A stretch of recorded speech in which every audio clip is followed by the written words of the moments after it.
काली माता की कहानी। बहुत समय पहले जब असुरों का अत्याचार चारों ओर बढ़ गया था, तब देवता भी परेशान हो उठे। सबसे भयानक राक्षसों में से एक था महिषासुर। उसने देवताओं को हराकर तीनों लोकों पर अधिकार कर लिया।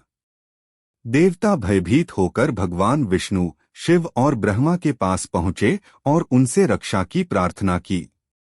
तब तीनों देवताओं की शक्तियां मिलकर एक अद्भुत तेजस्विनी रूप में प्रकट हुईं। यह थीं मां दुर्गा।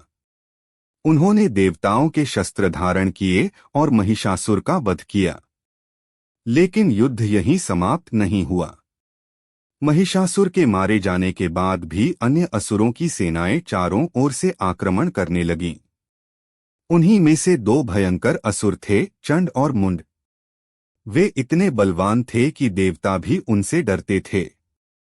मां दुर्गा ने जब देखा कि ये राक्षस लगातार बढ़ते जा रहे हैं, तो उनके क्रोध से उनके ललाट से एक और शक्ति प्रकट हुई। वह शक्ति थी मां काली।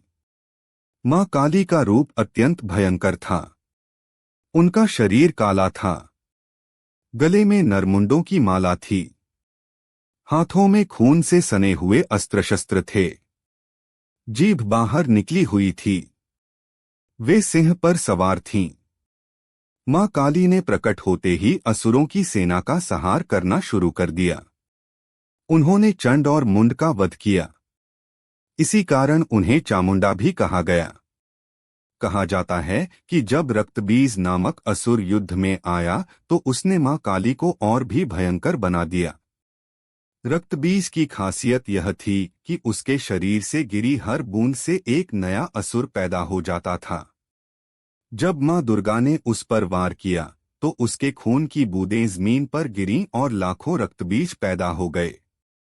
तब मां काली ने अपना विशाल मुख खोला और रक्तबीज का सारा रक्त पी लिया, ताकि उसकी कोई बूंद जमीन पर न गिरे।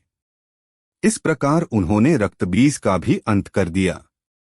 लेकिन युद्ध इतना भयानक था कि मां काली के क्रोध का कोई अंत नहीं रहा। वे लगातार राक्षसों का संहार करती गईं। उनका नृत्य इतना भयंकर हो गया कि संपूर्ण सृष्टि हिलने लगी। तब भगवान शिव ने सृष्टि को बचाने के लिए स्वयं को मां काली के चरणों में लिटा दिया। जब मां काली ने शिव को अपने पैरों के नीचे देखा, तो उनका क्रोध शांत हुआ। वे लज्जा से अपनी जीभ बाहर निकालकर स्थिर खड़ी हो गईं। यही स्वरूप आज भी मां काली के रूप में पूजा जाता है।